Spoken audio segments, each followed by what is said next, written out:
The North Bank. This is the weekly review.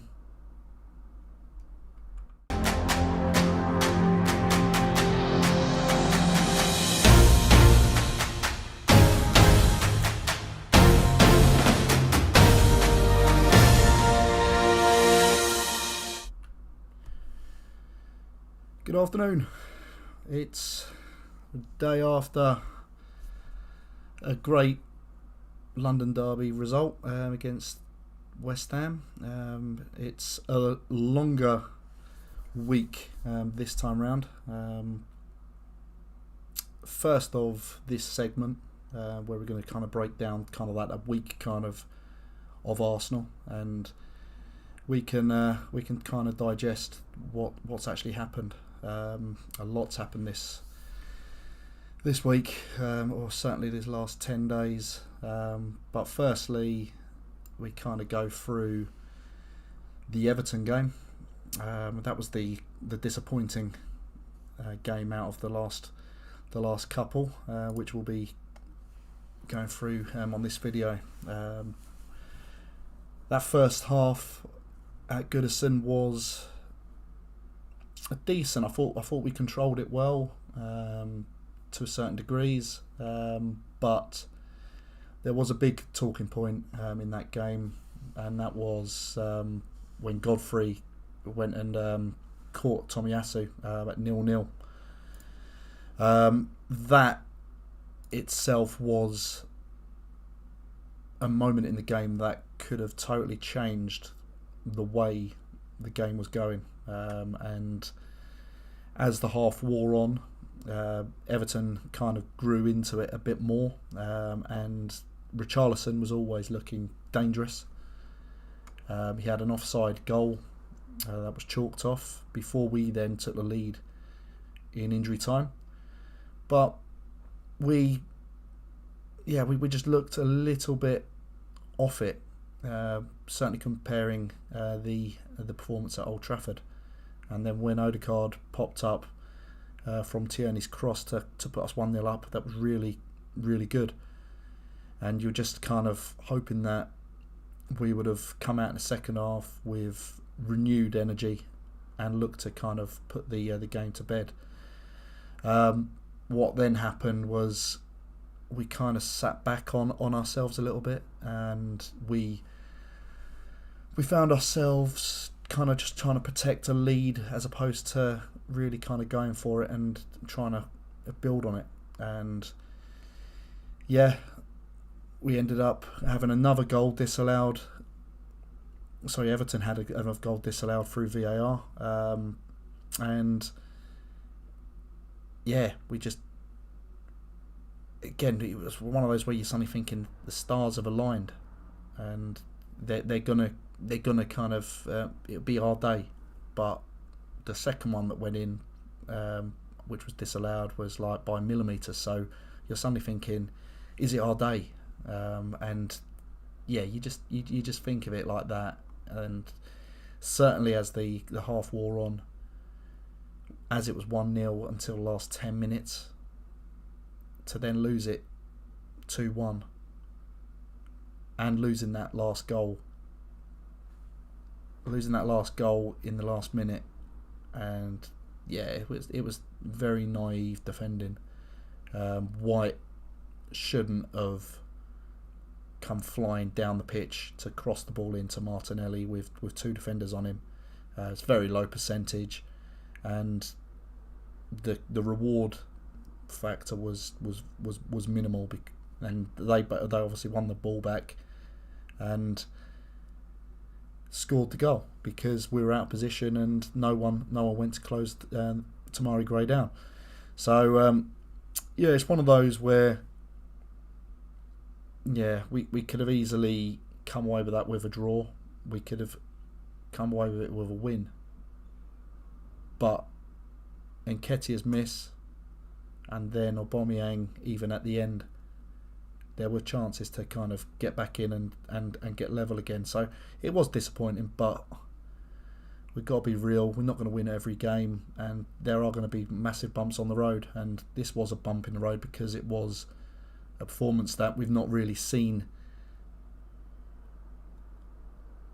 under Arteta, and yeah, he come out and said it was very poor. So yeah, moving on to Saturday against Southampton, and that was again a performance that was assured, as it should be at home.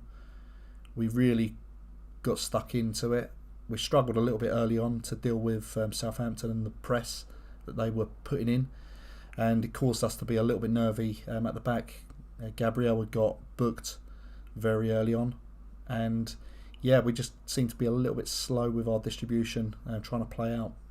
Eventually we got around it, and we scored a great goal, and it was one of those kind of goals that you suddenly think Arsene Wenger would have been very proud of that game, and you're suddenly thinking, yeah, this is something that we need to build on. And as the game wore on, we grew stronger and stronger into the game, and the passing in the final third was a lot better than we've seen, and it seemed to be that things were clicking a bit more with the players, and certainly in those advanced areas there were some good combinations. And yeah, I think it will take time for the whole group to gel, and let's not kid ourselves. There's been a lot of changes with the playing staff throughout the year. So this game was probably one of the first times that we've actually named probably an unchanged side, and then we went on to West Ham, and it was an unchanged side for the third game running. So you think from how they're going to play and how they're going to build on certainly confidence and the way of being able to play and who does what.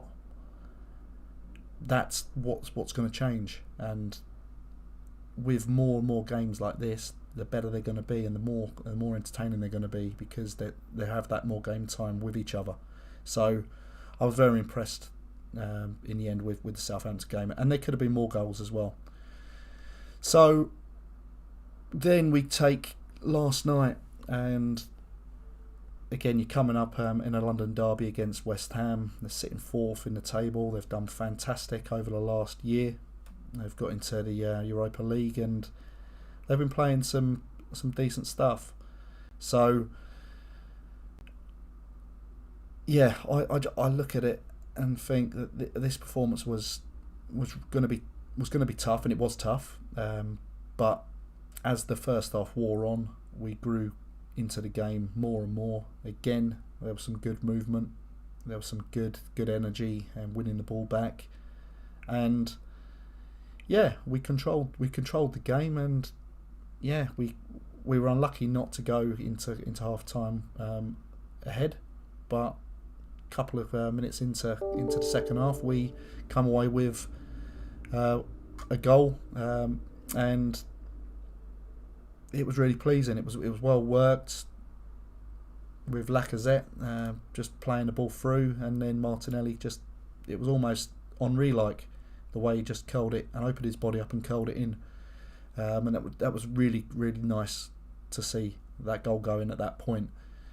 And then later on, yeah, they go down to 10 men. We miss a penalty. Yeah, we struggle to score penalties at the minute, but yeah, it was very well. My nan would have probably guessed which way that was going from Lacazette, and normally Lacazette's a real decent penalty taker. I thought it would have been just as easy to have been facing the way he was and shaping his body and his run up the way he was, to then just put it in the other corner. Certainly when he sees Fabianski going that way, there's not a lot you can really to change with regards to the striking of the ball. You're seeing where the goalkeeper's going, but we've just carried on going that way. So that was disappointing. And then with Smith Rowe coming on, again, a bit of pace, and we win the ball back, and then he goes on a little run. He's got options to go and come inside, but yeah, I don't mind. I love to see someone just taking the initiative and taking a shot, and he did, and it squeezed into the corner to make it 2-0. But yeah, very pleasing performance on that was, and then takes us into fourth place at the moment. So just got to keep putting the points on the board. We don't know what state the league's going to be in a few weeks. There's a load of issues going on at the minute with COVID and stuff, and just need to get those points on the board, because who knows what's going to happen, how many games these teams are going to have to play in short time because of the congestion, trying to replay the fixtures. So the biggest kind of news this last week is about Aubameyang. Obviously, it's been apparent that he obviously went away to visit family. He's been given special dispensation to make the trip, but looks like he's obviously got back late, and whether he has not notified the club correctly in time to say I'm going to be late, we don't know. We don't know the ins and outs of it, but I don't think it was a one-off. Obviously, we had the issue in the North London derby where he was late to the Emirates for the game, and subsequently was dropped from the squad, so he didn't play because of that. And I can't see there not being any other kind of instances there. And as a captain, the buck stops with you. There's no free pass. There's no different rule book for that captain. He's got to provide leadership. He's got to provide the example. And when you've got youngsters that are learning and looking up for role models, it's got to draw a line there. That it's nonsense. And yeah, I fully applaud Arteta for doing it, because yeah, it's gone on for too long, and the form doesn't come into it. But when you've got a captain that is kind of playing with what I say is a hangover, and he plays with no smile on his face, it's almost like he knows he's made a mistake. He signed a contract, stayed with us, and he's not really feeling it. He's not really enjoying his football. And part of me wishes that we just cut our losses at that point and just said, he was umming and ahhing about signing the contract. I wish we would have maybe just said thanks, but no thanks, and then looked at what we had and if we could have picked up anyone in the summer. But we didn't. We ummed and ahed, and we've had this kind of issue before with Ozil as well, with the contract. He signed a massive contract, and then the performances just curtailed, and it all went downhill. So yeah, it is disappointing. I'm not going to lie, but we have to be honest with ourselves and say, well, we need to kind of cut loss, and we probably need to cut the losses with it, because we're going to get some money back from it now. So if he does get sold in January, there is some monetary value in him, whereas if we did let his contract run out, then he would have left. It would have been for free. So yeah, it's a sour note again. It's another captain that's gone. But yeah, you look at the face again. There's not many times where you really see him play with a smile on his face, and Aubameyang's not like that. You look at his character and the way he is. He actually is a fun guy, and yeah, I want to remember the good things that he's done for the club and stuff like that. So I'd rather it not drag on. So thanks, Auba, but it does look like the ship has sailed, and yeah, I think Barcelona's been touted as an option, and it was when he was signing the contract as well.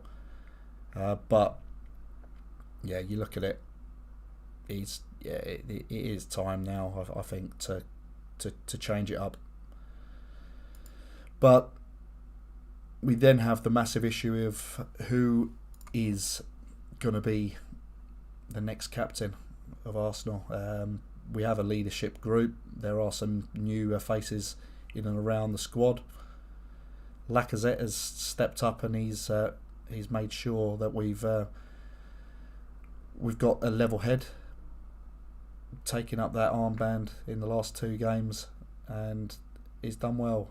He's well thought of with the youngsters. So yeah, I think Arteta, certainly after last night, and he's obviously given Lacazette the captaincy again. I think he will be the one that does take the armband and moves us forward, certainly into the end of the season.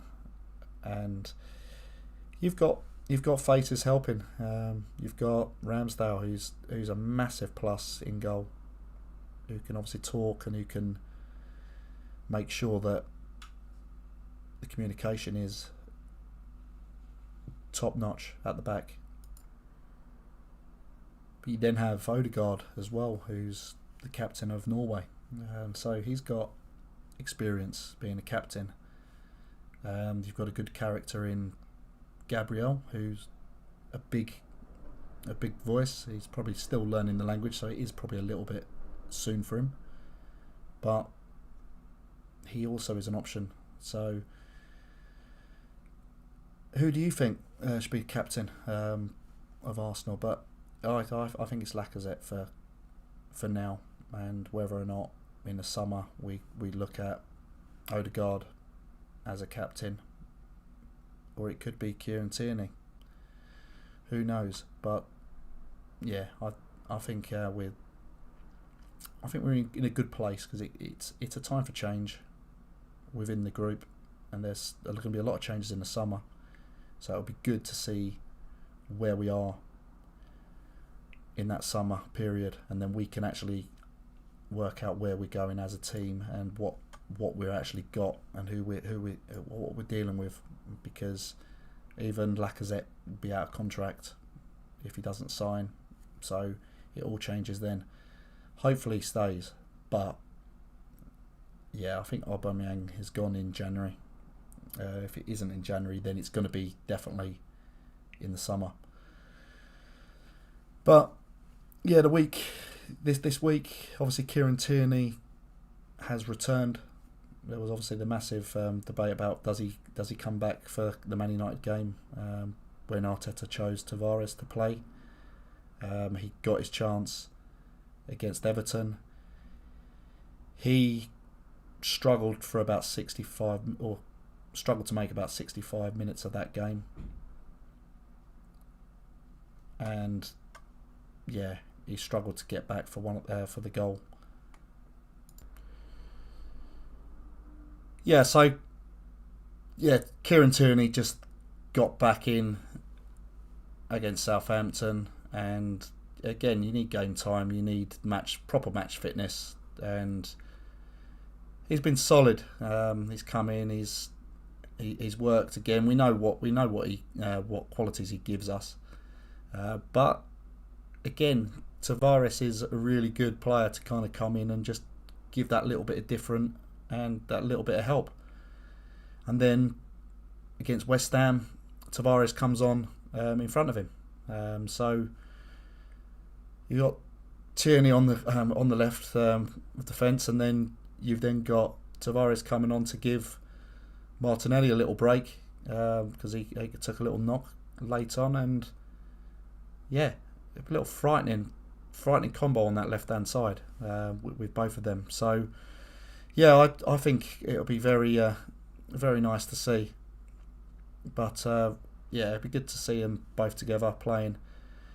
But yeah, it's pleasing to see him back, because we've waited a while for him, and yeah, we want to just get him to kind of rediscover that form that he had when he first come on into Arsenal.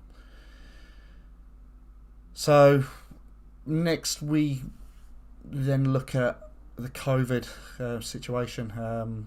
it is looking bleak, to be honest. I'm not gonna lie. I'm not sure how long clubs can continue to say that they will allow fans in, especially with the guidelines that's happening now. There's no respite in the numbers, so we've got numerous players that are ill with COVID, not Arsenal directly, but you've got playing staff, you've got other players on other teams that are suffering, and games are being called off. And when you suddenly look at, say, like a team like Tottenham, for example, we've got 3 games ahead of them now, so they've got 3 games in hand.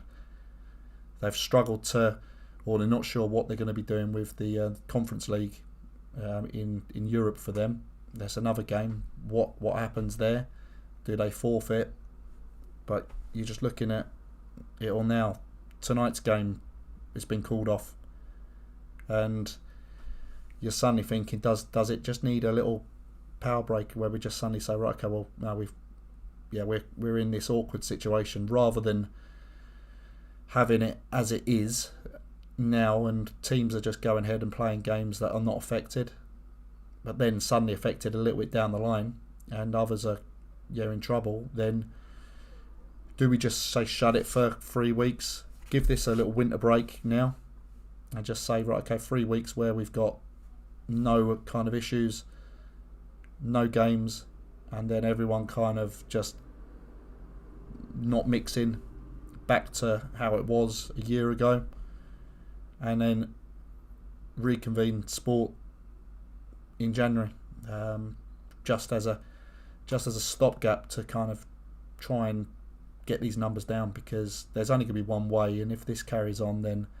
we're going to be seeing football played in empty stadiums again, and who knows how long that will last for. And what do we see? Are we going to start seeing now again further clubs going out of business? And yeah, we've seen it already with regards to COVID. It's just the smaller clubs more than anything as well. It's the revenue there. They're going to be affected worse than the money men in the Premier League. And it pains me to say it's sad. It's sad for English football, because there's some really old clubs there that are struggling and going out. And if this happens again, then we're in massive trouble. I noticed that the game, even though there's supposed to be all the negative tests and everything like that, and everything's supposed to be secure, hardly any fans I saw standing in the stand were wearing masks. And you're suddenly thinking, come on guys, just protect yourselves and just be less selfish, because if we do things right, that's going to prolong the amount of games that we'll be able to go in and actually see. Whereas if we're going in without masks, try and help each other out by wearing the masks to avoid the spread, and we may go to more games. But if the government, the clubs are seeing it, and there's no real kind of impetus in protecting anyone, then you're probably going to find that we're going to be in empty stadiums, and that's the sad thing. But I'm not going to dally on anymore. We've had 2 years of COVID, and yeah, it's getting a bit boring now. But it is a serious issue that we need to address, and we need to get the numbers down and make sure we've still got that normal living again, because we can't continue the way it is. We then also had the great TV companies scheduling more fixtures, and the FA Cup third round draw was made, which saw us be drawn against Nottingham Forest away. Obviously we had bad memories the last time we went there, going out in the third round whilst we were holders of the cup, and that was a horrible experience. I think that was Arsene Wenger's last or final year, I think it was, and yeah, they've put us down at 5:15 Sunday kickoff, which is obviously very, very nice of them to do that. But yeah, it goes to show it's not all about the fans, is it? It's about the money side of things, and they call the shots. They may say, "Oh yeah, it's about the fans when it suits," but we're the least that they'd consult. We're right down the pecking order when it comes to decisions being made. But yeah, I think that's it for this week's review. So the In the North Banks weekly review episode 1 is done. If you enjoyed watching it, please feel free to subscribe and give us a like on YouTube, and I'm also on Twitter, so please give us a follow and help our channel grow. But feel free to leave comments in the video, and yeah, I'll come back to any comments, and we'll be doing this regularly. So thanks a lot for watching, and yeah, take care, stay safe.